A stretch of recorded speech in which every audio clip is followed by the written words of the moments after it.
This is the Simulation Football Minor League on Twitch. All 4 spots in the SFLm playoffs are still up for grabs, and there are 7 teams that have a chance to seize them. Today's opening contest of Week 9 sees 2 of those teams go head-to-head here in Utah. It's the Salt Lake City Rustlers versus the Madison Lynx. Hello, everyone. My name is Tyler Falk, and with me in the booth this afternoon is Ryan Yosef. How are you doing, Ryan? Hey, it's a great day. I love me some Salt Lake City Rustler football. This stadium has been buzzing with anticipation. It has that playoff atmosphere to it on the final day of the regular season. It definitely does, sir, and there's no reason not to. With all of these crazy math equations that were worked out this morning, almost everybody's still in the race. Let's go ahead and talk about it. So for Madison, it's win and in ... And for the Rustlers, it's win and hope in their probability. We'll go back to the locker room if they win today for Salt Lake, and they're going to watch and hope that Memphis and Tacoma both take home victories. The crowd is on their feet here in Utah. Get ready, folks. The final week of the SFLm regular season is just about ready to kick off. And here we go! Kickoff in Utah! Hugh McClenny is going to start the return at about his 10-yard line. He's going to try and fight through traffic, but he's going to get all the way up to the 29-yard line. And that is where Eric Price and company will start their opening drive. I'm really excited to see the matchup today between Charlie Belitsky, actually, and the linebacker, Joan Ritter, as we're going to see that Week 5 signing and the impact here if they can contain the number 2 attempted running back in the SFLm. Split blacks and tight ends near side here to start off the game. It's a handoff to Charlie Belitsky, who tries to fight through his hole in the offensive line. We stopped after a gain of 1. Let's go ahead and get you introduced to the rest of that Madison Lynx offense. We just mentioned Eric Price, the quarterback, Charlie Bullet Beletsky at running back, Hubba Kimbrell is the fullback, Maximus Blue and Kay Marion head the wide receiving core, and Randy Pierce is the tight end. As the Lynx come out in a 4-wide set, back to pass over the middle. That one's caught by Kay Marion, and she has enough yards for the first. Number 26 on that play, Tony Williams for Salt Lake City, cannot keep up with the hard inside slant route. Great timing route by Pierce. 1, 2, 3, throw. That's exactly how you want to do it. They're right back to 2 backs in the backfield, this time in the old school near formation. And this time, Price is going to go back to pass and floats it out near side and will have his man Maximus Blue. Let's go ahead and get you introduced to the Salt Lake City Rustlers defense. At defensive tackle is Cabron Womack. The inside linebacker is Jonell Ritter. The cornerback is Gerard Brody. And the safeties are Peanut Say and Christopher Maggle. Another 4-wide set here for Madison on their opening drive. It's 2nd and 7 from their own 45. Price takes the snap, fires over the middle. It's out of the hand. Ball is batted up in the air and goes forward about 5 yards, but then falls to the turf. What a crazy play. It's a tough read there for the quarterback, actually somewhat comical there. Takes hot potato to a whole new heights, no pun intended. It was interesting in that formation, though, if you look at the top. Wide receiver at the top of that formation on our screen was triple covered while they had 3 wide receivers in the bottom. Be careful with that type of D. They go from 4 wide on 2nd down to 5 wide here on 3rd. Price again back to pass. Good pressure from the right side, but that's held off by the offensive line, and we'll find Kay Marion again for another first down. Both first downs coming here on this drive, Ryan. Both have been converted by the way of a Kay Marion reception. Plenty of time in the backfield for Price. You could watch Kay come across and take notice of the linebackers who are playing just about 2 yards too deep. Picks up an easy first down with the pitch and catch. Price in the gun on first down with backs on either side of him. He fires over the middle into double coverage, and that one's going to fall to the turf. Orlando Wilkins, or I think that was Orlando Wilkins. Yep. watches the quarterback's eyes on that one. Nice and simple. This time, instead of playing too far back, actually plays up in front into the hook to curl range, able to knock it down. Like to see him make that catch if he wants to make those big bucks at the next level. For the first time in a while, Price is going to go under center with one wide receiver and two tight ends and split back in the backfield. There'll be a handoff to Charlie Boletsky, but he's met and wrangled up by the Rustlers defense, taken down by the safety, Christopher Magel. That tackle by Magel for a loss, a big tackle for him, actually speaks to the fact that thank goodness they weren't going to pass that time. Price would have been blown up, the pressure coming hot off the edge. No protection that time. Good run just to get -2. Empty backfield and 4 wide receivers here on third down. Price is going to be back to pass, fires over the middle, has his man close to the first down marker, but it's going to be ruled just short. It'll be 4th and 1 here. Ryan, what do you think Madison's going to do here? It's in that awkward range again. If you know you have a kicker that you've built up that's strong, I think you try to take that kick. But in this case, they're confident they can get one more. They come out in a split back formation, tight ends near side. They will take the snap. Charlie Boletsky going to fight for first down yardage and will get it. Did he get it? Yeah, that is an interesting call. I thought he had plenty of room to come down and around the edge. Thought he would plant his foot a little bit harder, but a ton of congestion. Oh, my goodness. There comes the challenge flag from the Salt Lake City coaches, and we're going to take a look underneath the hood along with our 62 to see if he really did cross the line to gain. Like I said, plenty of room. You just got to plant it and go. Decides to try to string it out and ends up getting all caught in the mess. Number 97 in that case, Eric Gaylor, is there in order to wrap him up and take him down. I don't think he's got enough. RC2 takes a little bit longer into the booth. Let's see what he says. The call on the field is overturned. The Rustlers. And they're going to say he was stopped just short. And so the Salt Lake City Rustlers defense holds, and it's a turnover on downs. Good stop there for the defense. Now they get their chance to bring out Tommy Utah. Woo-hoo. I like him.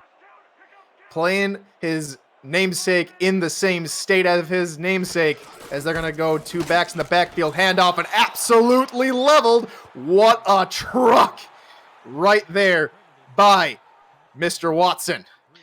Ronnie Watson is by far my favorite defensive player for both teams to watch today for Madison. He's imposing his will near the top on every stat for defense. You're going to want to keep an eye on him, set up a blocker, at least one. Bunch near side here on second down as Utah's back to pass, has a man over the middle. That's caught and fighting toward the first down marker is Kingston Ellington, has a gain of 9.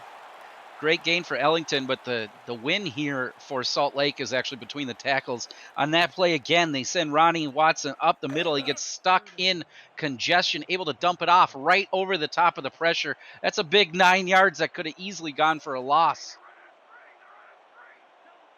Be 3rd and short here for the Rustlers. Hand off to Beisel, and Beisel's going to continue to pound the rock, and she will get across midfield and into Madison territory as we have a man down on the Rustlers' side of the ball. That is tough to see for Glenneth Cam. He's had a decent year this year. Leads the block here, actually, to keep number 42 away. You hate to lose him there, especially with his past history in college. It's really a tough goal for him. We hope to see him back later. Let's go ahead and get you introduced to the rest of that Rustlers offense. We mentioned Tommy Utah, the quarterback, Brooke Beisel, the running back. Nick Hogland, a Week 9 signing, is at fullback. Kelsey Brown and Kingston Ellington are the wide receivers. Lauren Percoco, the doc, is at tight end. And Greg McDonaldson is the center. A deep drop here for Utah. Fires down the middle. Has his man! And they're all the way down to the 22-yard line. That's Kingston Ellington again. You see Ellington come across here, and they isolate the safeties as they're put into a tough spot. You throw the ball right between the cover 2 defense. Number 28, Ray Leonard III, making a confident tackle to take him down, but it's way too late at that point. Big gain for the Rustlers. Come out in an offset eye here on the Madison 22.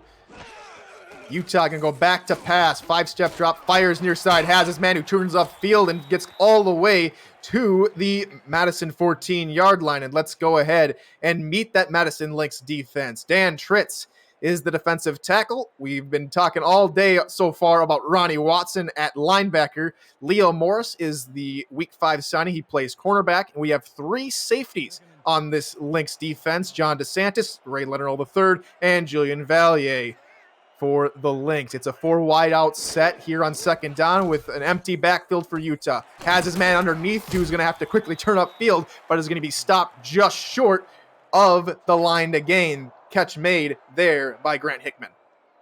Nice simple hitch route. Runs it to about the stick. In normal situations, you'd like to see him maybe take a couple more steps up as the defense is playing a little soft in coverage zone. But the rally to the tackle keeps it in front of the first down marker.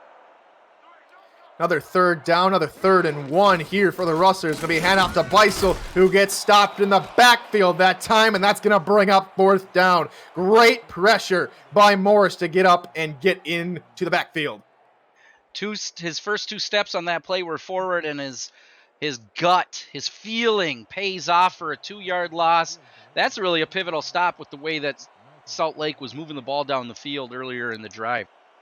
So it'll be Henry Griffin to take the field goal. He had a roller coaster of a game last week in double overtime as he takes the kick here, and he's good on this one.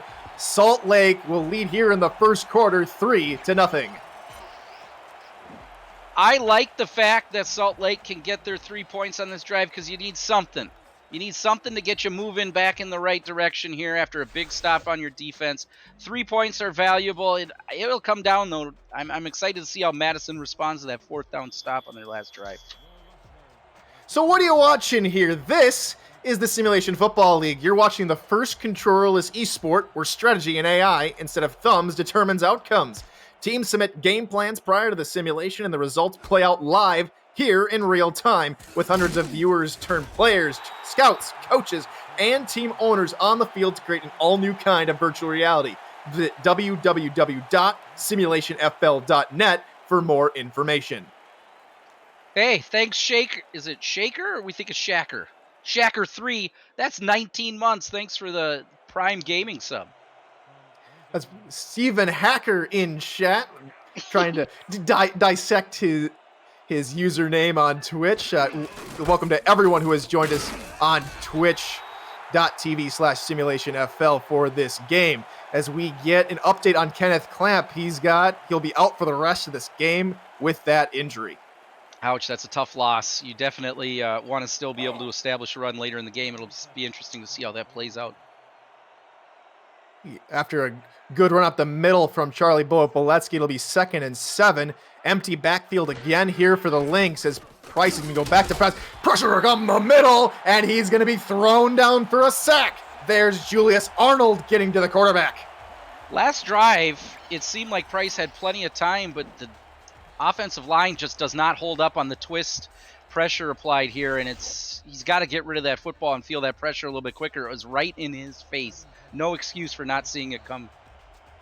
It looked like they confused the offensive line, and now it's going to force a 3rd and long as Price is all alone in the backfield with 5 wide receivers here on 3rd down. Takes a 3-step drop, fires deep down the middle, and it goes in and out of the hands of the receiver. K. Marion is unable to haul that one down, and it's 4th down. It was just heads-up football there by the defense. Everybody took a man or woman in this case and watched him try to push up the field for the 1st down. Throws it into a little bit of congestion. Not successful.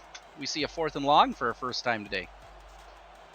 You'll see the punting unit here from Madison. It'll be Pete Ellis here to take the punt. He stands at about his 10-yard line. Little wayward snap there, but he gets the punt off okay. And there is Grant Hickman trying to make a return, but he's met immediately by Grant Cotter, and they'll start the drive at the 40-yard line. Great field position for a drive that looks to start here with just a little bit of time left in the 3rd quarter. So far, the offense has been able to get into range for Salt Lake, I'm excited to see if they can even show a little bit more success through the ground, maybe 1 or 2 big runs. Utah on the gun, back to pass, fires over the middle, has his man, and that's going to be hauled in by Kingston Ellington for a gain of 4. Just a flat route coming right near the linebackers. Everyone's pretty much manned up at this point in defense, so they do find plenty of room coming across the middle. Ellington, in this case standing 6'5", is actually the second tallest receiver for him out there. Not a bad thing for a receiving crew. Looks like they'll just flip the formation, and Utah will be back in the gun. He's back to pass, fires deep down the middle, and has Ellington for back-to-back receptions, and another huge throw to Ellington sees them deep into Madison territory. Utah showing his strength. The stat says it all. 6 for 6 for over 70 yards already. Nice slant route coming in. Put the body position between him and the bad guy, Julian Valerie. In that case, with that one, Ellington's able to grab it, take it down. Big gain. I don't have the exact stat here, but most of the receptions that Utah has thrown has been to Kingston Ellington. He pumps ups and fires again, has a man for back-to-back first downs. And on the reception there is John Branson, the tight end. Starting to feel like they're getting their flojo going here for Salt Lake. I don't know if it's going to take a whip or a slap, but I think they're going to find their way into the end zone this drive. So back-to-back first down drives have them on the 20 on the outskirts of the red zone as Utah goes back to the gun with backs on either side of him. He's back to pass again, fires it near side, has his target. That's Kelsey Brown, and she's able to pick up 4 yards before being knocked out of bounds. I like the 4-yard gain, but there's a lot of room at the top of the field. I'm interested to see what Salt Lake does out of that formation in particular, leaving the entire right side of the field wide open from wide receivers, working inside out at the top. I thought they had a chance to go to their halfback out of the backfield, but did not take advantage of it that time. Offset single back near side with 2 tight ends far side as Utah's back to pass again. Hits Ellington on the out route on the far side and is absolutely leveled out of bounds there by the defender. And it's 3rd and 1 here for the Salt Lake City Rustlers. Leveled is correct. Ulysses Yale, standing 5'2", gives a hard shoulder to the big receiver on that out route. Interested to see if maybe those two during the course of the day don't get a little salty. A familiar down and distance already here for the Rustlers. It's 3rd and 1 here in the red zone.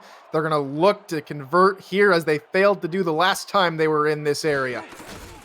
Handoff to Beisel. This time she's able to go through, and it's 1st and goal for the Rustlers. This drive has been very promising. It is interesting. In that case, Madison stacks the box completely, fills every single gap. Tommy Utah does not audible out of the play, trusts Beisel, takes it up the middle, trusts the offensive line, plenty of room.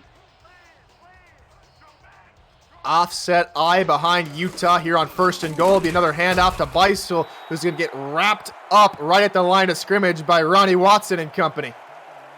It's interesting to watch Salt Lake City. Keep an eye on number 69, center Greg McDonaldson. So far, both of those runs, those back-to-back runs, have followed either his left hip or his right hip. See if they keep tapping into him in order to find some success on the ground. Utah on the gun again. 2 tight ends near side, 2 backs in the backfield. Check that. That's only 1 tight end near side and 2 wide receivers toward the top of your screen. He's back to pass. Fires over the middle. He has his man. Touchdown, Rustlers. And it's Kelsey Brown who picks up the score here late in the first quarter. That is your tied receiver for receptions for Salt Lake City.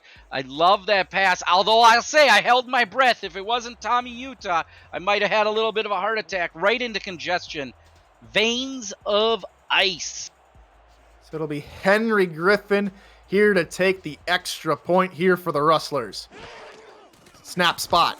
The kick is up, and it is good. Salt Lake leads 10-0 here with only about 42 seconds left to go in the first quarter. And Ryan, Salt Lake has scored 10 points so far in the first quarter. It took them all of 2 quarters to only get 3 points last week. a much better start for them this week. Sitting at home never makes it any worse. It's always nice to be working at home today for Salt Lake, and it's hopefully momentum's on their side. But as we know, football can be a little fickle game. Return for Hugh McClenny. Nets positive on a very nice return. He gets all the way up to the 33 before being wrangled down. And now if you're Madison, your playoff hopes really ride on this game, and so you need to respond quickly to that last touchdown put up by the Rustlers. For sure, thanks to the statisticians that ran it. I mean, Madison's really in an almost win and in scenario. They've got to take control of this game, and it starts right here. Price will be back in the gun with Beletsky off to his right. He's back to pass, fires over the middle, has his target. There is the reception, and that's going to be K. Marion picking up the huge reception, and they immediately go into Salt Lake territory.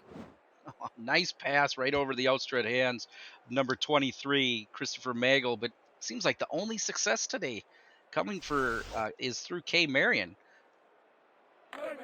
And she has had an upward trajectory here in the later part of the season, has really come into her own and has become a very prominent receiver in this offense. This time, Price under center is going to hand off up the middle, and it's a fumble. Ball's loose, and it's going to be Salt Lake who picks it up.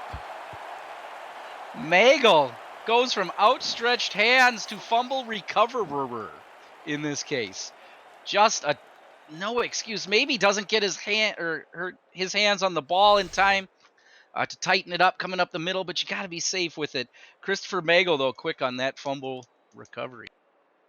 Now, if you're Madison, you could not have afforded that to happen. It's still early, though. But if if Salt Lake comes down and scores here on this drive, Madison will have it all to do to finish out this game. 4 wide receivers and offset single back formation here for the Rustlers here on first down after the fumble. Utah back to pass. Over the middle, and that one's caught by Kingston Ellington, and that's going to take us to the end of the first quarter. The Salt Lake City Rustlers currently lead this one 10-0. You're watching the Simulation Football Minor League on Twitch.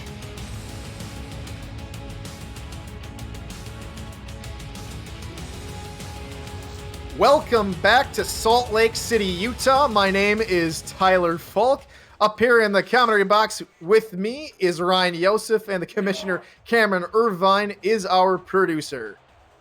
It's Salt Lake City football right at midfield here to start the second quarter, and it's 2nd and 1.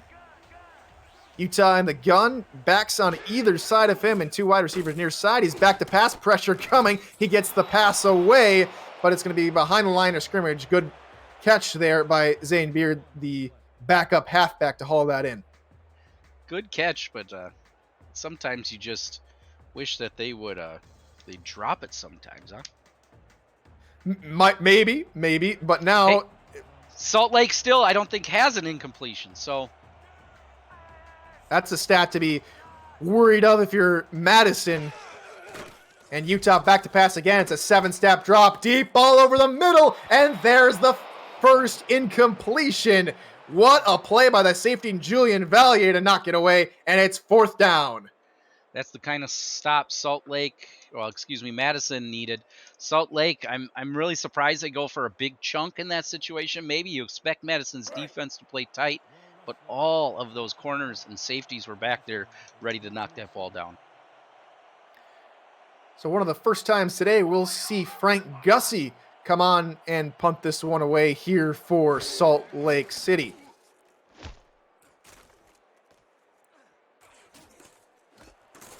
McClenny is going to start his return at the 14, but he's going to go absolutely nowhere. And that is where Eric Price and company. So the fumble, Ryan, doesn't hurt them immediately. They're able to hold the Rustlers on defense and get the ball back. Yeah, that's what you want if you're playing defense. It's tough, though, because that position on the field swing for Madison could end up hurting them. But if they get one good drive here to play that game a little bit better, it'll improve. Gun formation here for the Lynx here on first down, deep in their own territory. Price fires over the middle, has his target, and that's going to be Kay Marion, and she will pick up another first down. Well, I guess we're at the point after, I can't remember, I want to say it's 4 or 5 receptions. You might as well just keep looking at her because she's been open, confident, only dropped one that maybe should have been picked up, but beyond that has been your security blanket today.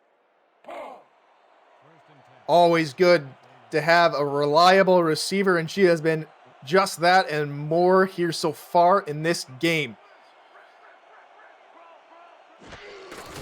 Be a handoff to Beletsky as he's going to shrug off one, gets beyond the first markers, and he's gone!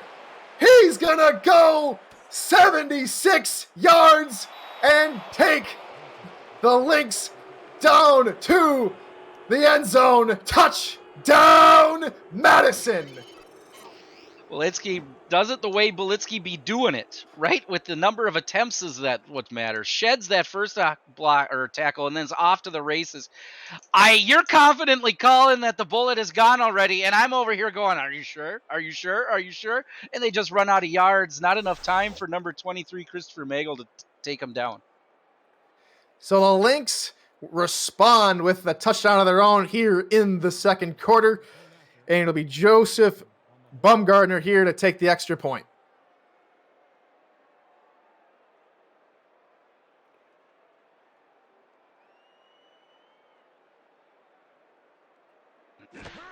Snap spot. The kick is up, and it is good. Salt Lake leads 10-7. That is how you need to respond, or that's how Madison really needed to respond in that scenario. It's nice to get some points on the board, see if you can get momentum to swing here in the second quarter, and then really a nice, thorough extra point attempt by Bumgardner. The SFL All-Star Game is this Sunday, December 6th at 7 p.m. Eastern on Twitch. The SFLm semifinals air next Wednesday, December 9th on YouTube, and the SFLm culminates with the championship on Sunday, December 13th, as that's a very nice return there by Grant Hickman.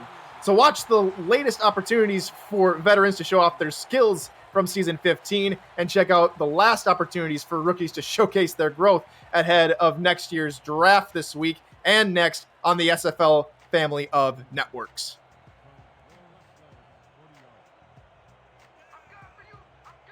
Four wide receivers, offset single back formation here for the Rustlers to start their drive on their own 40.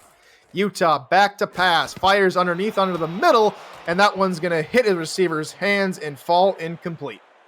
That is tough. Tommy Utah really waiting for the play to develop across the formation so that the receiver there can clear the offensive line and sends it out to Mike Kress, number 82, but he does not watch it all the way into his hands. Slaps his hands, clappy style at the end of it. I'd do the same thing because he should have hauled that one in. Empty backfield and Utah under center here on second down. Dime set here for the Lynx as Utah back to pass, fires deep down the far side, has his man, it's caught, and going all the way down near the end zone is Kelsey Brown. She takes it all the way down to the Madison 2-yard line. I talk about highballing one here. As you see, Utah drops back. I think it's intercepted, but no, wrapped up by Brown. And it's off to the races. Number 29, Leo Morris, trying to make up for the mistake on the misplayed ball. Great body position here on the replay. Give more credit to Kelsey Brown than even what I initially gave. A 50-yard reception sees it for Salt Lake as it's first and goal on the Madison 2. I formation with two wide receivers near side here on first and goal. Utah is going to pass out of this formation, takes a deep 7-step drop, finds his target, but his target keeps running the other way. And instead of it being second and goal or even a touchdown, it's going to be second and goal from the 7, a loss of 5 yards. Coming from in the end zone to out of the end zone, you want to try to make a practice of planting your feet a little bit harder. Ends up with the momentum carrying him out, way out to the 7. An offset high here. It'll be Beisel who goes up the middle, has a hole, and is going to roll into the end zone. Touchdown, Salt Lake City. Beisel with a patient run up the middle, almost like they use those extra yards to get a little more space, spread the defense out. Patiently takes it up following number 70, and then just powers it in past Ray Lanier the third into the end zone, just enough as the front end of that football breaks the plane. So the Rustlers immediately respond to the Lynx touchdown with one of their own. The drive started with a huge reception by Kelsey Brown for 58 yards, and now culminates with a Beisel 7-yard run and an extra point by Henry Griffin, as it's the Rustlers who lead this one 17-7. Oh my goodness, if this is the way it's going to be. I feel like it's been really compressed scoring. Offensive has shown up today. Not to discount either team's defense, as they have put together some stops, but the game feels like it's moving quickly through the air for both teams, seeing most of their success there. But hey, we get a chance to see the bullet one more time, and we know what happened last time. Turn from McGlenny. Net's positive he gets all the way up to the 27. We'll see after that huge run for the bullet. Did he get enough air back on the sidelines to maybe scamper off another one? We'll see if he gets a chance to follow his fullback this time. This will be first down here for the Lynx. Split backs in the backfield with two tight ends near side. Oh boy. Price will hand off to Boletsky, follows his fullback up the middle, and is going to pick up 9 yards. He did it almost exactly like you had talked about earlier there, Ryan. Hey, gap responsibility, that's the important thing. But the Lynx in that case jammed 3 people into the gap that is actually only covered by 2. Nice, another patient run, but they beat that first line of defense, and then they're actually lucky just to hold them to 9. Will come out in the same exact formation. It'll be another handoff to Boletsky, who this time is going to be stopped right at the line of scrimmage. Good tackle there by the offensive line and by Dart. Yeah, I like what Cabrin Womack does there as the nose tackle. Sheds the block and just gives the old bear hug to Boletsky, making sure to not even get an inch. So they'll bring the wide receiver in tight here on this one. Boletsky gets it again, but is going to be met in the backfield for a loss of 4. It's Christopher Magel with the tackle. Woo-hoo-hoo, big pressure brought to you by the Rustlers on that left side of the defensive line. There was not much room there. Boletsky tries to go backwards to create a little bit of space, but just the defense and the pursuit too quick. Out comes Pete Ellis here to punt it away for the Madison Lynx. Brett Hickman going to start the return at the 40-yard line, is going to be wrapped up immediately. And so the Salt Lake City Rustlers, after a very nice quick drive last time out that netted a touchdown from Brooke Beisel, come out again here, Ryan, looking to extend that lead even further. I'm interested to see which route they decide to go. It was pretty balanced last time with a big play through the air, but play count was rather balanced when we look at it up till this point. Utah under center near formation will be a handoff to Beisel, who gets thrown to the turf there by the linebacker Brandon Huber. Tries to see if Beisel can find some opening there on the inside right of the line. Not much luck. Again, showing most of their success, I would say, would be to follow Greg McDonaldson up the middle. Maybe put Lauren Coco in motion and try to find a little bit of extra help there. This season, she has been more effective in the passing game than the running game, so we'll see if they change it up a little bit to get her back involved that way, as that pass finds Kingston Ellington for a gain of about 5, and it's 3rd down. You got a favorite play here? You got one that you want to see? What's your favorite play in this situation? Well, for me here, Ryan, we've seen Kingston Ellington multiple times on 3rd down pick up first downs for the Rustlers. So I expect them to see maybe a post route here to Kingston Ellington to pick up the first. On third down, this time they'll get Weissel involved in the passing game, and she's going to pick up 2 yards, and that will result in a quick 3-and-out. Madison needed that stop. I really thought that Utah had a little more time to let the play develop. Only 3 receivers out of the 5 options actually went up the field past the first down marker, so it's not necessarily surprising to see Utah dump it off, but it's definitely disappointing if you were looking for Salt Lake City points on that drive. Hike the Earth, I might need a little bit more explanation on Vegemite power. If you want to explain a little bit of that, that would be fantastic as that punts away. And we'll see Hugh McClenny start his return, but for the last couple of punts, both returners have been unable to get anywhere. Madison needs points here to kind of keep this game close. A lot of time left, but they need to reestablish their offense. A nice long sustained drive would be good to see an end to the first half. So it's Price in the gun here with 2 tight ends and 2 wide receivers, and Beletsky off to his right. He'll pass underneath, but that's going to hit the hands of the tight end, and that's going to fall incomplete. Williams was there with the coverage.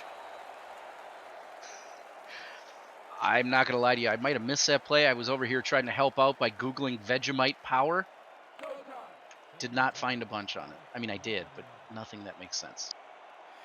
So Hike the Earth responds by saying Jacob, the Aussie, can explain it better than me. So we'll have maybe an explanation from the GM of the newly formed San Diego Mavericks, as Beletsky's going to fight right back to the line of scrimmage, but he's going to go no further.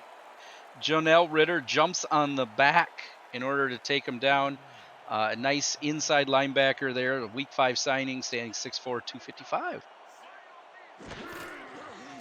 4 wide receivers for Price as he fires over the middle and has Maximus Blue over the middle, and Maximus Blue picks up the first down. It's the first time we get a chance to see Maximus Blue, and the first chance he gets for the reception is right between 4 defenders. We'll watch a replay here to make sure it was at least 3, as actually 4 would have been the ref there helping out a little bit. But great first down catch for Maximus Blue. Watches the football in, and then the mob of Rustlers takes him down. Well, 3 wide in the near formation here for the Lynx on first down. Be a handoff to Beletsky at the middle. Makes a very nice spin move. Tries to double dip and will be wrapped up at the 47 by Christopher Magel. Put on your dancing shoes. Goes back to that well twice in a row. Can't quite make the second one miss, but those are the kind of runs you're going to want if you're Madison here to extend this drive in the slow and methodical fashion. I want to retract my last call. That was Peanut Say who came up with the tackle, as Beletsky gets another call, but this time it's going to be met in the backfield, and that tackle is going to go to Gerard Brody. Nice eyes on the ball for the Rustler defense there. Not falling for anything too fancy. No play action that time, so the pressure comes and on the run, and the flow of the defense follows. 4 wide receivers here on 3rd and 5 as the Salt Lake defense is going to counter with a dime set. Price steps up in the pocket, fires to Hubba Kimbrell, but Hubba Kimbrell's unable to turn upfield and pick up the first, and it's a good stand for the Salt Lake City defense as they force a 4th down. This is in one of those tough scenarios. We might see the punter here, but it's only because 2 or 3, maybe 5 more yards up the field you entertain it, but it's a real short field if you turn it over on downs. Punts away here, and a fair catch called for by Grant Hickman at the 13-yard line. All these rookies are looking forward to the SFL Season 16 rookie draft, and that draft is Saturday, December 16th. It's the most unique night of the year. The whole league comes together with live look-ins, panelist breakdowns, and rookie reactions as pro careers begin and new journeys take shape in preparation for the SFL's winter 2021 season, which kicks off Saturday, January 23rd. Stay tuned to www.simulationfl.net for broadcast details and information as Utah's back to pass here on first down, and it's in and out of the hands of his target. Unable to bring it in that time. Sometimes you talk about hearing footsteps, and that's what it was in that case. Definitely big footsteps put on by Ray Leonard the third. Then the hit is applied. Too short, too slippery. Ball's out. Lucky that it even finds the ground, I would say. It'll be second down and 10 from their own 13-yard line. Utah is going to try and hand up. It's a broken play, and Utah has to scramble, and he's going to pick up a nice chunk of yardage. A good gain of 5 there on the broken play. I haven't seen Utah run like that in quite a few games. So it was really interesting to see him get a chance to actually show off those 6'5" legs. Looks good. Picks up some positive yards. Gives him a nice third and manageable. Like you said there, Ryan, third and manageable with the near set and 3 wide receivers here on third down. A quick step drop here for Utah, and he finds Grant Hickman over the middle on the crossing route, and it's enough for the first down. John DeSantos leaves his feet in order to try to knock that ball down, but takes really a tough line to try to take to even disrupt the play, and ends up with the completion there, and the defense takes him down 2-3 yards past the line, first down line. Utah takes his time getting to the line here with the time getting close to the 2-minute warning, finds his target. That's Kelsey Brown on the outside, and they're going to say that Kelsey stepped out of bounds or was forced out of bounds, and that there is going to stop the clock just 1 second before the 2-minute warning. Yeah, I don't know about that. That was a tough angle from our cameras here to actually see if he made it out of bounds. I don't want to question the refs who've already missed one call that was overturned, but maybe you can do that in chat. Wink, wink, nudge, nudge, right there, Ryan. It's second and 10, and Utah comes out with 4 wide receivers. They pass on middle, finds the Dr. Laura Percoco, and picks up 6, and that will take us to the 2-minute warning here in the second quarter. The Salt Lake City Rustlers are on top, 17-7. You're watching the Simulation Football Minor League on Twitch. Welcome back to Salt Lake City. It's the Rustlers leading this one with just 2 minutes to go. Under 2 minutes to go here in the second quarter. My name is Tyler Falk. Alongside me is Ryan Yosef as Utah finds his target over the middle for a huge gain of about 20 yards. Kelsey Brown, she picks up another one. She comes from the outside in this case. It's been really interesting. Continue to watch how Madison lines up against the 4 or greater wide receiver threats of Salt Lake. I've seen a lot of man in this case, and it's putting some tough body positions out there. Ooh, we're going to play tight.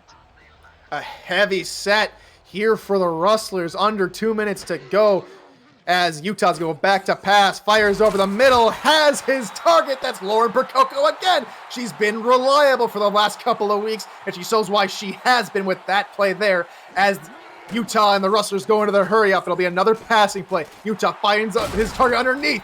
And that's going to be another catch there by the tight end, Sheldon Hilton. And here we go again. Hurry up offense. The Rustlers rush back to the line. Still in that heavy set. Second down and 1. Utah back to pass. Finds his target underneath. That's going to be Beisel. And she's going to run for a little bit before being tackled at about the 21-yard line. And still, we continue with the hurry up. Be careful out there, Salt Lake. Another pass play here for Salt Lake City. Pass, far side, has his target. That one's going to go all the way down to the 5-yard line. Victor Williamson's going to make the catch. And finally, Salt Lake City takes a timeout with 32 seconds remaining. Tempo. Actually, 2 receiver options open on that play. Takes the one that's deeper down the field.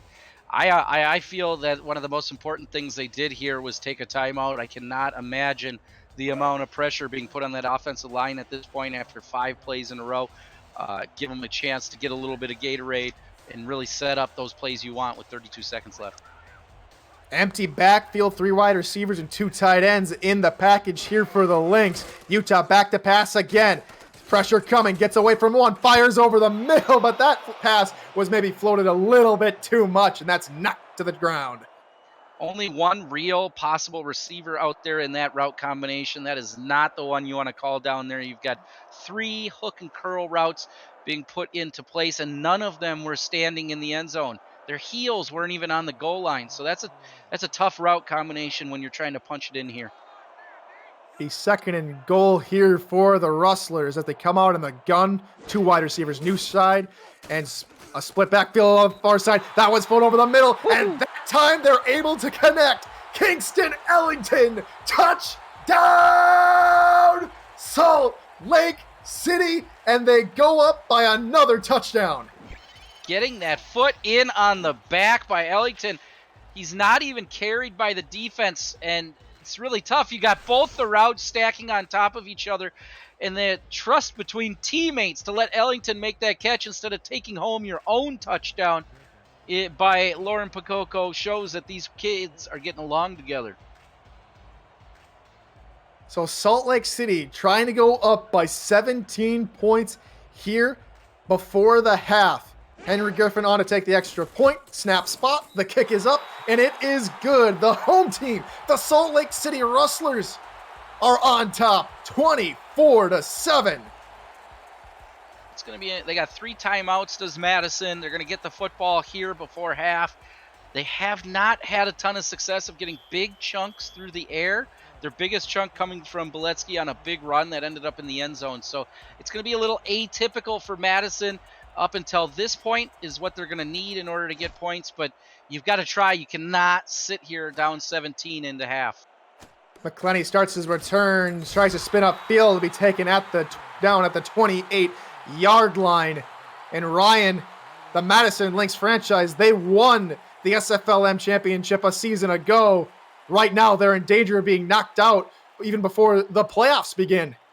Hey, there's a lot of scenarios. Sometimes it's tough when you come in and you know you're in the driver's seat and you've got to just finish it off. But Salt Lake wants to make sure that they still have a mathematical chance. Split backfield here. They're going to run with Beletsky up the middle, and he's going to be trucked down to the ground. What a hit there by Peanut Say. And the Lynx are going to go right back into the hurry-up. 10 seconds to go. Another run by Beletsky. Tries to shake off one on a familiar run where we saw him run for just about 70 yards. And Madison's going to take a timeout with 3 seconds remaining. A quick game break here, courtesy of the commissioner, Cameron Irvine. The battle for the number 1 seed in the playoffs sees Albuquerque and Birmingham still tied 0-0 with just about under 4 minutes to go left in that one. Hey, exciting games tonight. It will all unfold over the course of the evening, so stick around for all 4 games today. 4 wide receivers, Beletsky in the backfield, and Price under center.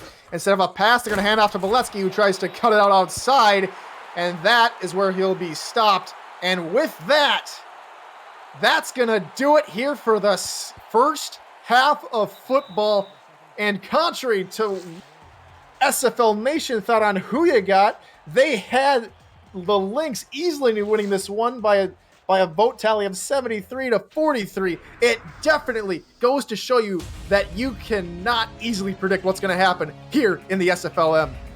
Hey, did you know, little tidbit fact here at halftime, Salt Lake City in 2014 had more plastic surgeons per capita than any other city in the United States. I'm telling you right now, they don't need any sort of help here to look good coming into halftime. It's been a phenomenal performance from both their offense and defense. Their offense flowing through Utah's arm, and he's been able to find his targets, most notably Kingston Ellington. Yeah, and I think the piece that speaks to the truth of what Salt Lake is working with today is they're not just little dink and dunk passes in most cases. They're big chunk passes. They're not the kind that you find somebody open for 80 yards, but it's that 15 to 25-yard range that they're really exploiting. And there we see the huge run by Charlie Beletsky to get his team on the board, but I think the Madison Lynx offense needs to do something here in the second half if they want to have a chance at getting into the playoffs.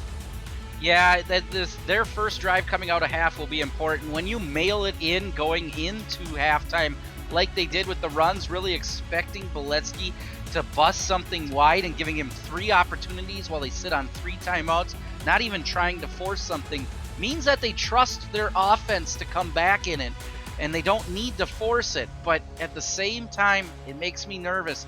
17 points is a lot of points, as we've seen in the past in the SFLm. We see nearly a 30-point comeback earlier in this season, but right now the Lynx are down 17 and need to start their comeback here. Thanks for joining us this afternoon. My name is Tyler Falk. Up here in the booth is alongside with me is Ryan Yosef. The commissioner of the SFL, Cameron Irvine, is our producer. Salt Lake City leads this one 24-7 as we are just about ready to get the second half of football underway. Joseph Bumgardner will kick the ball away, and Salt Lake will get us started here in the second half. As a nice run there by Hickman, shakes off one with a spin move, tries to get away from another, and that's another good return there for Hickman. He brings it all the way up to the 34 that time. Well, we need to see Madison's defense here show up. That will be the first thing I'm looking for in half, and I'm honestly looking to see how Ronnie Watson responds. So Salt Lake's going to come out in the far formation, tight end near side. 2 backs in the backfield will be a handoff to Beisel, who breaks out to the left side, makes a nice little juke move to try and pick up extra yards, but she's going to be taken down right at the 40-yard line. Nice run up the middle, a little dance there with that juke move to try to create some more space, but the oncoming pressure really doesn't fake anybody out because they're so far away at that point, and it just allows them a chance to close the distance, take down Beisel for a 6-yard gain. I formation and 8 defenders in the box here for the Lynx to try and counter the run. Instead, it'll be a pass here from Utah on a deep 7-step drop. Fires over the middle, has his target. There's Kelsey Brown, and she gets the Rustlers all the way down to the 29-yard line.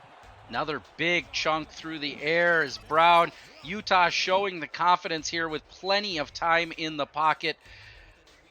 Right between the 2 safeties, it's taken down. I don't know if you play fantasy for SFLm, but if you've got either of these wide receivers today, you should be in good shape.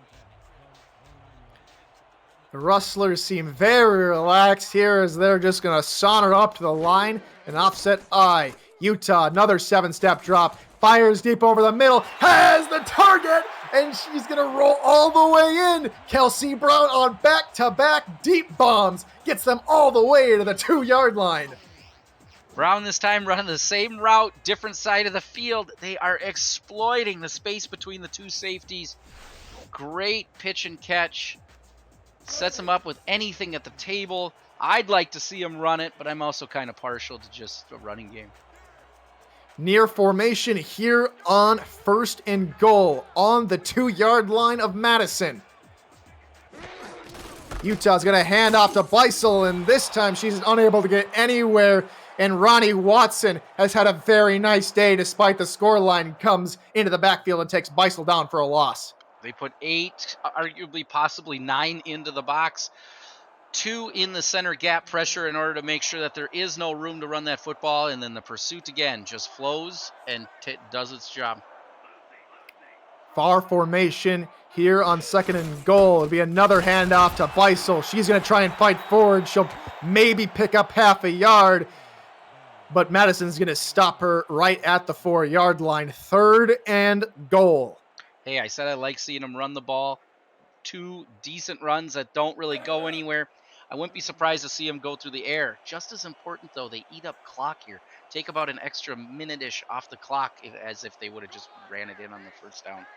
Coming out in a passing formation, and it looks like a mismatch as the Lynx are lined up in the goal line formation. Utah fires far side, and it's another touchdown Rustlers. Kingston, Ellington, and the Salt Lake City Rustlers are blowing this game wide open. It's an interesting route here, combination on the top between Ellington and everybody else. Just slow walks it in as the linebacker cannot get out in time. Ronnie Watson in order to cover his zone in the flat. And then I'd say showed off a little bit, but I like it. So Salt Lake City here to go up by if my math is correct, 24 points here with the extra point from Henry Griffin. Snap spot. The kick is up, and the kick is good. Salt Lake City, shocking SFL Nation. They're leading this one 31-7. Well, they're in the driver's seat. Let's see what their defense does here. Madison's going to need to start considering the option of scoring quick, unless they're going to get some big plays from their defense that we haven't seen up until this point. I will not be surprised to see Beletsky used again on this drive, but it'd be nice to see Charlie out on the outside a little bit. So McClenny, who starts to return at about his 10-yard line, is going to be thrown to the turf at about the 28. A thing to note here, Ryan, is that Salt Lake has not allowed a single team they played against to score more than 30 points against them. Salt Lake currently has 31 points. You think now that Madison really has to get their offense in gear if they want to stay alive in the playoff hunt. Rice back to pass. It's a 5-step drop. Fires underneath. Has his target. That's Randy Pierce, the tight end, on his first reception in 2 weeks. And it picks up a good chunk of yards. Your stat kind of left me speechless, so I just kind of tapped my button and then didn't have anything else to say. Did you look at all, or did anyone look at all into the point differentials that could come into play today? A point differential. So Jack's data on the on Access Live last night had, I believe, Salt Lake winning this one, I think, by 6.5. I could be wrong. If someone who also was on Access Live or has seen the show, if you want to make sure I'm not misquoting Jack's data and all the work they do. But meanwhile, this would be a nice little passing play there for Madison. It's going to pick up some good yards, and they got 2 yards left to go if they want to pick up the first.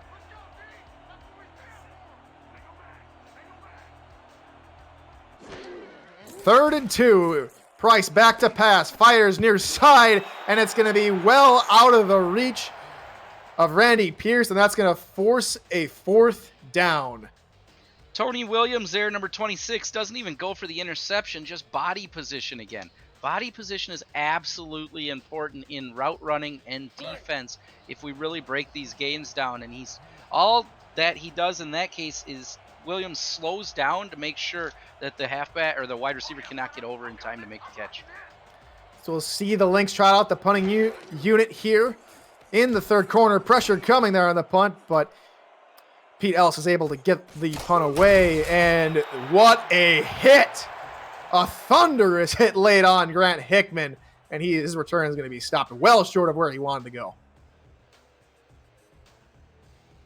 Well, this is where Madison is going to need to step up. I think if they're going to really punch their way back into this game, it's going to take a big swing on defense to get momentum moving back in the right direction. Well, split backfield here for the Rustlers as Utah's under center. He's back to pass. Fires near side, has his target, and that's going to be Kelsey Brown picking up 4 yards. She has had a phenomenal day. The reception leader for the Rustlers, definitely making her presence felt. Nice, simple pitch and catch. In that case, ends up out of bounds, but you take the 4 yards how you can get them and open up the playbook wide open. Another interesting stat for Kelsey Brown. This is her 3rd week in a row that she has had over 100 yards receiving. Definitely on the upswing. A draw play for Beisel, and Beisel is going to pick up a couple yards, and it'll be 3rd and 4. Good stop there by the Madison Lynx defense. Yeah, they saw that. The safeties at least saw that draw play from a mile away, end up getting into the box in time to slow it down. Otherwise, it could have been off to the races for Beisel. Ray Leonard III is one of those safeties that got down to stop Beisel. 3rd and 4 here. Utah back to pass again. Fires over the middle. That's going to go in and out of the hands of Lauren Percoco. And Madison's defense holds strong and forces a 3-and-out. Hey, this could be the swing that they need. I really liked this route by Percoco. Just cannot watch it in all the way after the hit is delivered by the defense. Wrapped up and would have been taken down immediately, but 3 defenders there. Lots of focus was going to be required to take it in, but a good route by Prococo. Ray Leonard the third and Brandon Hubbard there in on the coverage, and were able to make sure that Lauren Prococo was unable to pick up the reception. Madison So sending pressure. we'll see Salt Lake trot out the punt unit, and Frank Gussie will stand at about his 16-yard line to send this punt away. The Hugh McClenny for the Lynx, who starts his return at about the 30-yard line, jukes a man out of his shoes, and it gets all the way up to the 36-yard line before he is eventually brought down. Yeah, the man juked out of his shoes was Brian Green. I don't know if you know the story about Green. Used to actually deliver hoagies for Herberts and Gerberts for, what is that service that does the ring service and picks you up, and drove Ubers on the weekend. So good to see him out there, but looking foolish here. Three wide receivers here on first down for the Lynx. Pressure coming up the middle as Price gets the ball away. Finds K. Marion for a first, but for the first time today, we'll see some yellow laundry on the field. Let's see what R62 has to say about that. Illegal forward pass. Number 4. They're gonna call Price for an illegal forward pass, probably put his foot right on the line of scrimmage, and that will negate the first down. You see your first big, in quotes, play in quite almost a quarter and a half, and it's negated by that tough call of illegal forward pass. Disappointing. I didn't even think he was close, to be honest, but maybe my eyesight's off. I've only had LASIK for 2 years. So I'm not too familiar with this. They're going to challenge the penalty, I believe. So we'll have to see what actually transpired there on that play. What transpired is apparently somebody needs LASIK. R62 is going to take a few more seconds onto the hood. Let's get the call. After review, the passer was behind the line of scrimmage at the time of the throw. There is no penalty. And so the Lynx will challenge the penalty and will get it reversed. And so it will be first down Lynx after a crazy sequence of officiating. I don't even know what to say. I don't want to dog on refs for not making a good call, because it's one of the toughest jobs, I think, in the nation, actually, being in front of all these people and making a bad call. R62 does have a little bit of history here in the SFL, and just trying to make a little bit of headlines there as the handoff to Charlie Boletsky nets 2 yards, and they'll reach midfield. It's too bad Boletsky doesn't try to bounce that to the outside. He's got number 11 there, Maximus Blue, applying a very nice block, but does not follow it. I formation, 3 wide receivers here on 2nd and 8. Just behind midfield, Price fires far side, has Maximus Blue out there, and Maximus Blue is going to pick up 8 yards, and it'll be 3rd and very manageable here, Ryan. Yeah, this will be interesting because that's a few passing plays in a row where Price has taken maybe a step and a half of a drop. I want to see if Cabrin Womack can step up into the gap, at least get his hands up to knock it down. You'd think he'd be able to at 6'7", 350. Heavy split back formation here on 3rd and short. Salt Lake's going to back off on the coverage. Only 7 men in the box. It's a handoff to Boletsky on the outside. But what a tackle there in the backfield. And Boletsky will be denied the first down. Nice stop by the Rustler defense. I saw a little hold up the middle, actually, on Cabrin there. But apparently they missed those calls. On 4th and 1, no reason not to go for it. Here we go, 4th and 1. Is this the spark that gets the Lynx in it? Handoff Boletsky. They will pick up the first down. A huge momentum builder there. And the Lynx convert on 4th down. That's why you practice power football. Right up into the B gap in order to find the 1.5 yards they need. I believe it was Hubba who cleared the road, and then they finished him off for a first down. Near formation here on first down after the spectacular 4th down conversion. Price back to pass, fires over the middle. That one's deflected in the air by Jonel Ritter. Nothing coming past him. I believe that's the second ball he has knocked down today, playing into that hook curl zone. and being able to just sit and watch the quarterback's eyes and knock it down all the way. You know a lot about defense there, Ryan Joseph, as you just signed for the Los Angeles Lycans at strong safety. Congratulations to you, sir. And Beletsky gets the call and will fight right back to the line of scrimmage, and he's met by Joe Noel Ritter again. And we've called his name. I believe he was he in earlier on that big hit on special teams too, if I remember correctly. You would be correct. Yes, sir. So he's making his presence felt, definitely trying to put that highlight reel together for the draft. 3rd and 10 here for the Lynx. 4 wide receivers. Price, back to pass, 7-step drop, deep ball down the right side, and it's picked off! A phenomenal piece of coverage, and it's Christopher Maggle who denies the Lynx any forward momentum. Interesting spot to put the football by Price. You've got him on the deeper route, but you just cannot, or excuse me, her on the deeper route. You throw it up over the top of the defense. There is no support over the top of Marion. And Ben, reliable today has been Kay. Just give her a chance to come down with it, and she will, but you underthrow it. Tough combination, and you're paying for it. So Salt Lake takes over after the turnover at their own 14. Beisel gets the call here, but it's going to go back a yard. And you can see the splits there. Beisel not having the greatest day on the ground, but it hasn't hurt much for the Salt Lake City offense. No, they have not asked much of Beisel today, but it's really, I question whether or not the team is even designed like that. She is here to help run this clock out, get big chunks of yards when she can. Another I formation here on 2nd down as Utah back to pass. Deep 7-step drop. Deep ball over the middle again. And they are torching this Madison Lynx defense. And again, on another deep post is Kelsey Brown. Watch the safeties really tall up here on your screen. They're nowhere to be seen when that connection is made. Also, give a little bit of credit to the backfield of the Salt Lake City Rustlers. Both Beisel and Hoagland stay back and block in that formation to give plenty of time for Tommy Utah to pick it apart.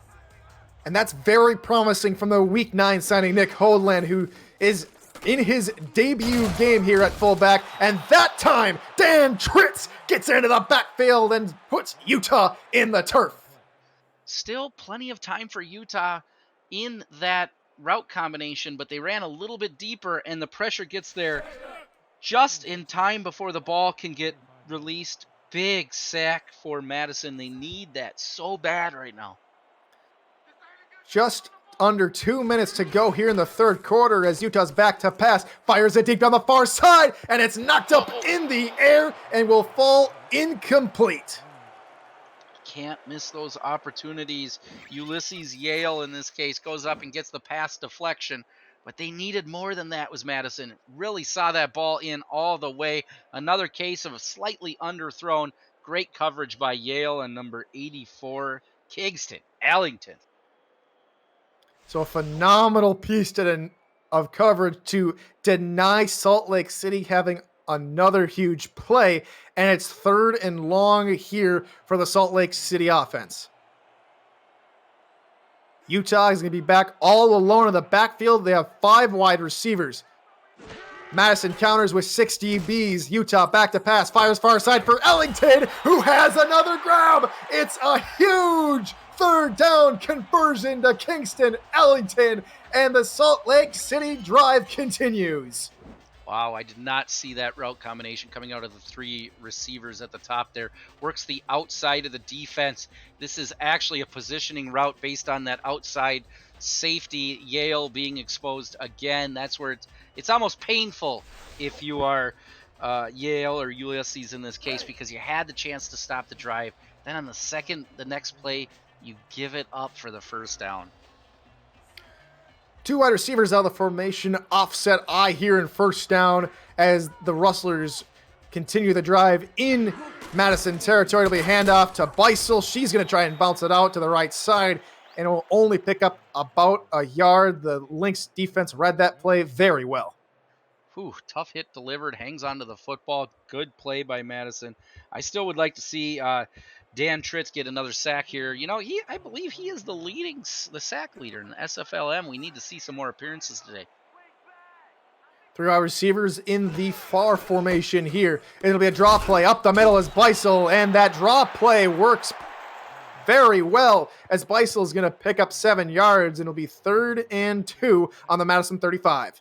Second tackle in a row for Jamison Hart, that inside linebacker trying to lock down Beisel, but falls back into coverage, and it works out perfectly. The way you draw it up when you make a draw. Only 1 wide receiver in the formation here. It'll be another run up the middle for Beisel. No check. That's going to be Zane Beard who gets the call, but he is unable to pick up positive yards, and that's going to force a 4th down. Well, maybe just as importantly, it runs the clock out here on the 3rd. Oh, man, well, excuse me, they might kick here soon. 5 seconds to go here on the last down of the drive here for the Rustlers. The punt's away just before the end of the quarter. That one's angling toward the cone, and what a knockdown! And they're gonna stop the ball at the 1. They'll rule it at the 6. Phenomenal effort from the Salt Lake City Special Teams unit, and that will take us all the way to the end of the 3rd quarter. The Rustlers are running away with it here. It's 31-7. Get your 4s up in chat. This is the Simulation Football Minor League on Twitch. Welcome back. Salt Lake City leads this one 31-7. My name is Tyler Falk. Alongside me this afternoon has been Ryan Yosef, and our producer has been Cameron Irvine, as Valesky is going to get the call here deep in their own territory, and he's going to pick up about 7 yards. That one, grab 7, could have been 94 yards really quick, if not for the athleticism of Cabron Womack coming all the way from the front line back to make the tackle. Be another handoff to Beletsky to the right side, and Beletsky's only going to pick up about 1 yard, and it's going to quickly come to a 3rd down here, Ryan. Yeah, I'm a little disappointed to see as this is the best options for Madison. I get that you're playing a field position game a little bit, but you need points and you need them now. 3 wide receivers. We'll see if they go to the pass here on 3rd and short.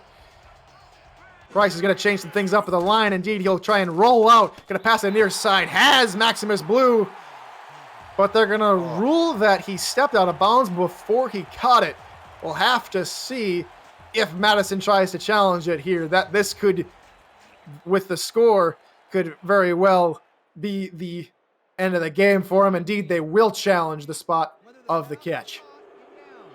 Yeah, we'll take a look at this out route. I want to say Blue was in bounds, but the red flag having to come out is a little disappointing as the camera angles are all over the place. Yeah, I think that one's going to be a 1st down. It's disappointing. R62 gets some bad cred, but it's really a team effort out there. The pass has been ruled complete. The catch was And indeed, they are going to rule that Maximus Blue brought in the ball before he went out of bounds. So Madison's drive continues, and they get the 1st down. Hey, they needed that 1st down to stay in it. So if you're Salt Lake, you're not, I wouldn't say overly disappointed, but you definitely don't want to give up too many yards here. Oh, top of the screen. 2 wide receivers near side, and then, like you said, Ryan, an empty top of the screen. Price back to pass, fires near side, and that's Kane Marion hauling that one in for a huge gain, and it's a back-to-back 1st downs for this Lynx offense. Well, that's the chunk kind of plays that Chucky V's been calling for. You need that. It's a huge congestion of bodies as they run a scissors route up top and find just enough room to make the completion, but you even need them bigger than that. And you're right there, man, Robinson in chat. Madison earns a bonus challenge, so they have one more opportunity to call out a play they feel called incorrect. Price back to pass, finds Maximus Blue under the middle, and it's back-to-back-to-back 1st down plays. They need to keep them going. These are the chunks that they're going to need. The big plays they're going to need to run back to back. I was trying not to use the word need that many times. We'll have to see, as there's a 4 wide receiver set here on another first down. This one inside Salt Lake territory. Price this time will hand off to Boletsky, and he will be run down in the backfield. A good tackle there by Julius Arnold, and that'll push the Lynx offense back to midfield. That kind of run, I just want you to take it, Bullet. Take it up the middle. Go to the house, but strings it out instead. And what's just as nice about this tackle, if you're Salt Lake City, is not only do you get the 3-yard loss, but you just look at the clock. It keeps getting smaller. Another 4 wide receivers set here for the Lynx on second down. Price will be back to pass, steps up in the pocket, fires underneath to Charlie Boletsky, who will pick up some positive yards. A good gain there of about 7. It's too bad. Price definitely wanted to go downfield, waited every single second possible before dumping it off. It's nice to get a third and significantly closer than before, but we still need bigger chunks from Madison.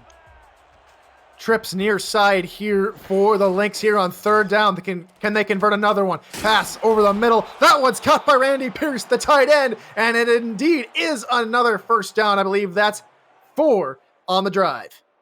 Hey, Pierce is only open for about a step and a half, so for Price to hit him in time, that is big on 3rd and 6 to keep this drive moving. Well, heavy split back set here for the Lynx on first down. Be a handoff to Boletsky, try to go up the middle, but he's going to be wrapped up by Ritters and company at the line of scrimmage. Womack again making his presence felt. Number 67 for Madison. That is Roderick Kidd, their center. Cannot contain him on that run. Right off it is Womack, and he's 2 yards behind the line of scrimmage. Another handoff for Boletsky. Has some room on the outside, but is only going to pick up 2 before he's wrestled down. And this Salt Lake City defense has been phenomenal all day. Contain. Forcing Boletsky to do a spin move back in towards the bad guys is not what Madison wants. They are ultimately taken down, only get 2 on what looked like a very promising run. A much more aggressive formation here on third down as they go 5 wide with Price all alone in the backfield. Pressure coming from the defensive line. He gets the pass off, and the receiver is going to try and fight for the first down, and they'll mark it that he indeed did pick up the first down. Curtis Walker on the reception. Wow. Nice first down for number 82 there. Really showing the importance of keeping your legs moving in order to move it forward just enough to grab the yellow stripe. Just over 6 minutes left to go here in the game as a pass from Price to Pierce. And Pierce is able to pick up 9, and they have entered the Salt Lake City red zone. Well, you got to get it here in a chunk, in my opinion. This is a nice out route again, run by Pierce, who's made his presence felt here on this drive especially.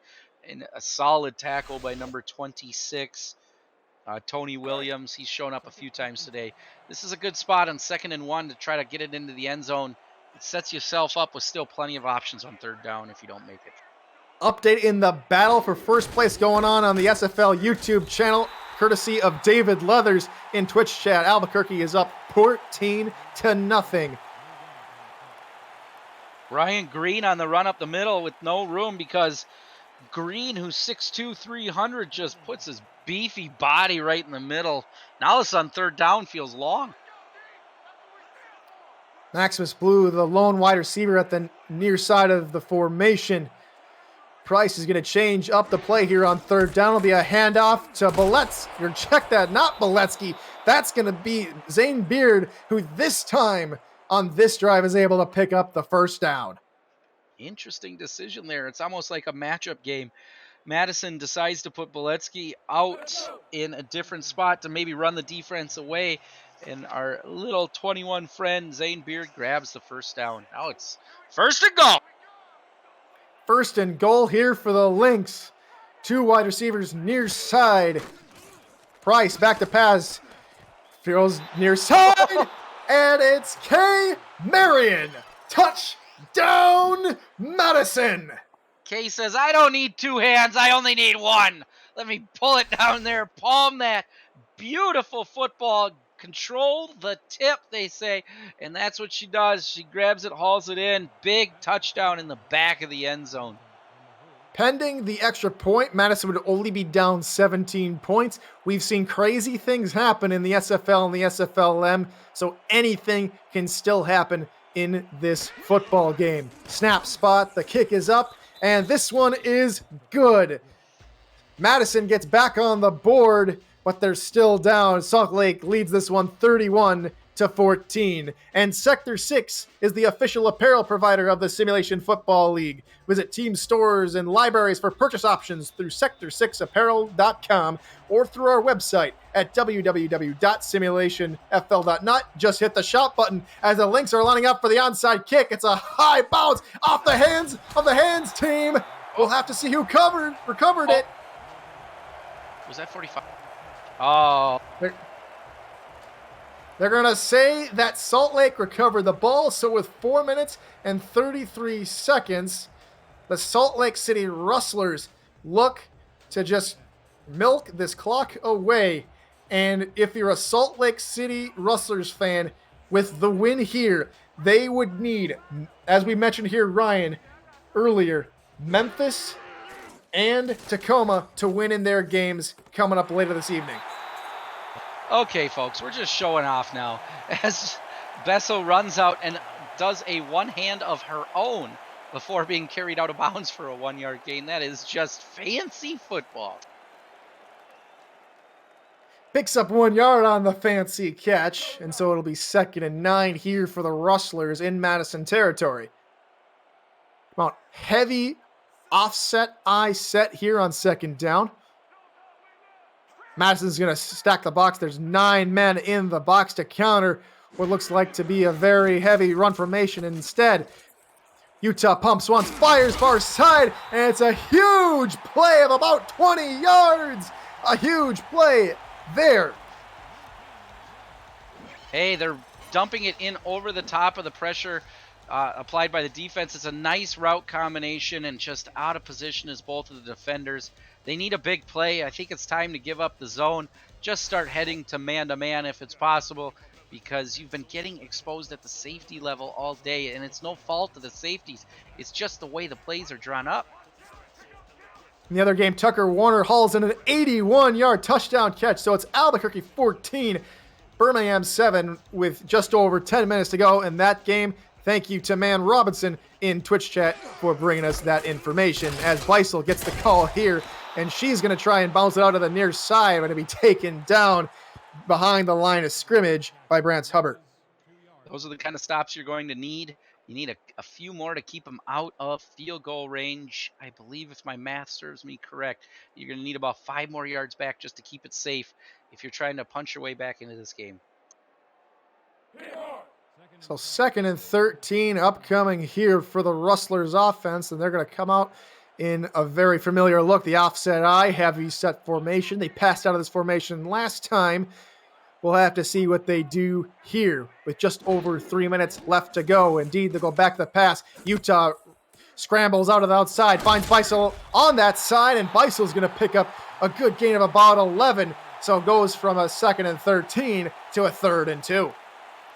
Take the easy plays where they're at. In this case, it's Brooke Beisel on the outside.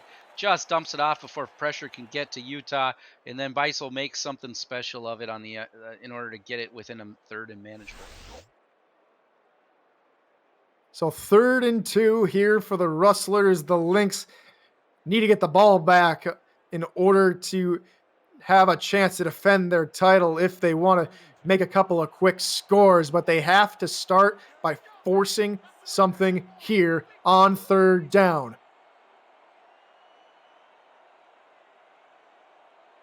Utah just going to let the clock wind down. The play clock drips to about 3. Utah back to pass, fires over the middle, has his woman. It's Lauren Percoco. She gets the Rustlers all the way down to the 4-yard line. Wow. This is something. That first down is a tough spot to give up. Oh, just a goofy looking football thrown by Utah. I'm over here trying to run through some of these scenarios, so I'll let you run this play, and then I'm going to take a look here and see if we can pick it apart a little bit better. Well, it looks like that the Rustlers will just let it go all the way down to the 2-minute warning. The Rustlers are just looking to finish this one out. They're winning this one here 31-14. This is Simulation Football League, Minor League on Twitch. So welcome back, everybody. Last 2 minutes here in this one as Salt Lake is in control here late in the game. My name is Tyler Falk. Alongside me this evening has been Ryan Yosef as Utah back to pass fires it far side. And it's going to go in and out of the hands of the receiver. And that one's going to fall mercifully, if you're a Lynx fan, incomplete. That's the kind of ball you actually want to see thrown if you are Madison trying to somehow miraculously get back in the game. That is a lob ball that you should have been able to run under to try to disrupt a little bit better. Very interesting to see that drop in the back of the end zone.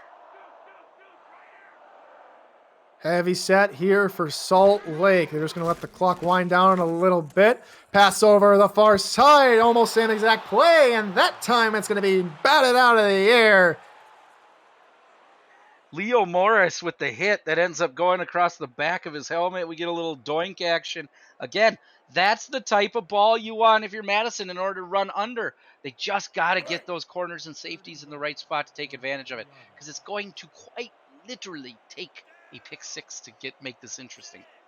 So only 8 seconds have elapsed here since the 2-minute warning with those 2 incompletions. Utah's going to hand off to Beisel on the far side. Beisel tries to spin upfield to get into the end zone, but we stop right at the 3-yard line. Madison takes a timeout, and Salt Lake will look to put 3 points on the board with their field goal unit.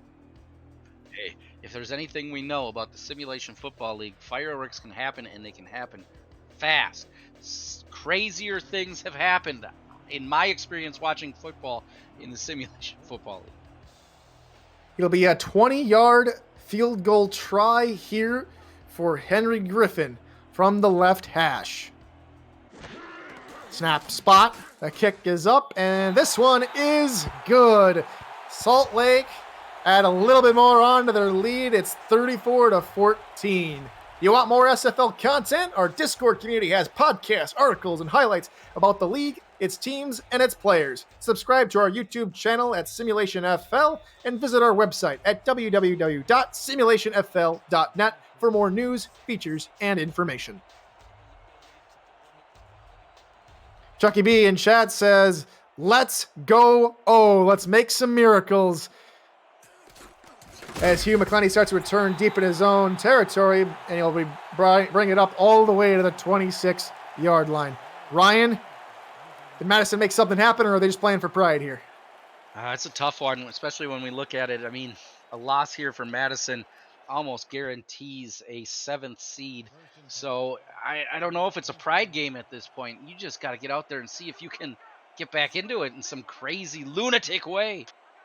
4 wide receivers in the formation here for Eric Price. Pressure coming from the outside. He fires over the middle, has his target. That's a good first down catch by Curtis Walker. And we're probably for the rest of this game, the Lynx are going to go back to the hurry up. Get your breath. All right, Eric Price, back to pass again, fires it out to Beletsky on the far side, who rumbles up field, going to make a spin move, and will be knocked down inside inbounds, and so the clock will continue to run. Minute 13 left to go. He's got to take it out that time. Got to run out. Price back to pass again. Pressure coming from the outside. Fires underneath. There's Curtis Walker again. It's another first down, and they're at the Salt Lake 35. Another first down, and they're going to come out in the same formation. Trips near side, one receiver at the top of your screen. Price back to pass, fires near side again. That's caught! Oh.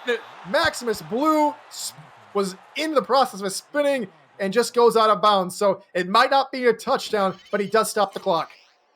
Oh, excuse me. I get a chance to talk here on the nice hitch route. Really deep hitch route to the outside this time. It's too bad he cannot and carry himself further up the field. It's one of those goofy plays where your momentum carries you out, but there is so much opportunity if you can just stay in. 53 seconds remaining in the game. The Lynx are fighting to defend their championship they had in the inaugural season just a season ago. Price, back to pass, fires near side, and it's knocked away.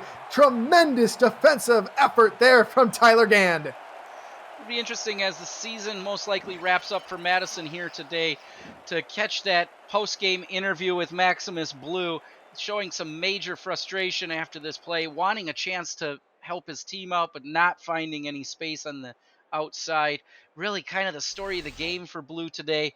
Almost a non-factor in the big scheme of things. You would have liked to have seen more from him, but Kay Marion definitely making her impact felt. Trips near side and a tight end also on that side with one wide receiver at the top of your screen. Price is all alone in the backfield here on second down. He's back to pass, fires underneath and finds Randy Pierce, the tight end. He's going to get a first down. It'll be a first and goal from the 7. Same formation as the Lynx go back into the hurry up. 38 seconds remaining. Price back to pass again, fires underneath again, and unable to haul that catch in is the tight end Victor Williamson. I know that it's going to take a touchdown, extra point, onside kick. Touchdown, extra point, onside kick. And a touchdown and then an extra point would put them in the lead. But I still am questioning what they're saving the timeouts for. Have to see here. A little bit different formation. Price this time under center with Beletsky in the backfield. Price back to pass here on second and goal. Fires near side, and it's knocked away again. Tyler Gand again makes the touchdown saving deflection. Nice defense there by the Rustlers. It's just Blue out there all alone with Gann, and it's enough to break it up and bring up a tough third down and gobble up a few more seconds on the clock. Exactly 31 seconds remaining on the ticker. 4 wide receivers and a tight end with an empty backfield. Price back to pass. It's a quick throw over the middle. It's in and out of the hands of Randy Pierce. And that is going to bring up 4th and goal for this Madison Lynx offense. Oh, that is just, I don't know what to do here. Everybody knows they're going to pass it. There is no questions about it. Almost all the Rustlers falling back into coverage, really only bringing 3 on the blitz, and you're passing it into the linebacking core that has shown some success today with Ritter. 5 wide receivers on 4th and goal. Price back to pass. Steps up, fires over the middle, and that one is caught. Curtis Walker hauls it in. Touchdown, Madison. Nice touchdown by Walker. So you're saying there's a chance? Huh? Maybe? We'll have to see what happens following the extra point and onside kick. You can afford to miss an extra point, 1 of your next 3, if you want to come back and tie up the game. You cannot afford to miss it if you want to come back and win it, but they're going to definitely need some miracles with only 24 seconds remaining in the game. So it's Joseph Bumgardner here to take the extra point. Snap spot, kick is up, and it is good. The Lynx claw back to within 17. It's 34-21 Rustlers. So they're just in striking distance. Those of you still with us in chat, what would be your biggest tip for an onside kick in this scenario? Help out Madison. Joseph Bumgardner kicks it away. It's a high ball. That one's going to be hauled in first time of asking. And that will more than likely seal the game away for Salt Lake City. They're going to knock off the defending champions and knock them out of the playoffs. Now they have to wait for the Memphis-Ottawa game and the Annapolis-Tacoma game coming up later tonight at 9 p.m. Eastern and 9:15 Eastern on the SFLm family of networks. We're in for a very wild ride. Oh, a formal timeout, make it a little tougher on him. I'm excited. This gives us a good reason to watch the rest of the games today. So if you're the type of person who needs to run out, get a little quick snacks before you get back, we will love to see you later on our Twitch and YouTube channels. see Utah 131 QBR and 412 passing yards. A phenomenal performance from the league's leading completion percentage at quarterbacks who have started every single game their team has played. Yeah, both. It's a nice story, the Salt Lake City Rustlers in today's game. It's really a game where everybody just stepped up to the expectations that were put in front of them. Nobody tried to outreach each other's job and just answered the call when they were needed. Salt Lake will take one more kneel down, and that will do it. The Salt Lake City Rustlers, in their inaugural season, go 4-4 and still have a chance to make the playoffs on tiebreakers if certain games go their way. For the defending champion, Madison Lynx, this is the end of the line. They fall to the Salt Lake City Rustlers 34-21 in a very dominant performance all game by the Rustlers, Ryan. Yep, I think you spoke really well to it. Tommy Utah shows up big today. It's tough to really decide how you can hand out a Player of the Game award when you've got a quality performance put on by the quarterback in a way and a fashion that actually spread the ball out to two major game players at the wide receiver position. We'll mention those wide receivers. Kelsey Brown and Kingston Ellington really made the right routes, really got open, and it made it possible for Utah to get them the ball. Yep, and you hate for it to end this way for Madison, where you come in the driver's seat and you just cannot contain Utah. But big game, I would say, by Ronnie Watson of the defense. And really, Bolitsky showed out that the capability was there, but just was unable to do it for Madison on a consistent basis. Dan Tritz is tied for the first with all D linemen and sacks. He picked up another one today here, Ryan. Yep, that was where we were hoping to see a big plays out of Tritz today. Just got a nice sack, but wasn't able to apply the pressure required to get Utah off of the little box in the pocket. So Ryan, officially, who is your player of the game in this one? I think the right way to do it is to give it to old Tommy Utah. Even though dispersed the ball well, should get the reward. How about yourself? I'd have to say the same, or maybe Kingston Ellington. But the pundits have picked Tommy Utah. 34-42, 412 yards, 3 passing touchdowns, and 131.3 QBR. A fantastic game all around for the Salt Lake City Rustlers. And they will be watching the next couple of games right back here on Twitch and on the SFL YouTube channel coming up at 9 p.m. Eastern and 9:15 Eastern later tonight. And that's going to do it for me. My name is Tyler Falk, for Ryan Yosef as my broadcast partner, and the Commissioner Cameron Irvine. Thank you so much for joining us this afternoon. And until next time, good morning, good afternoon, and good night, ladies and gentlemen.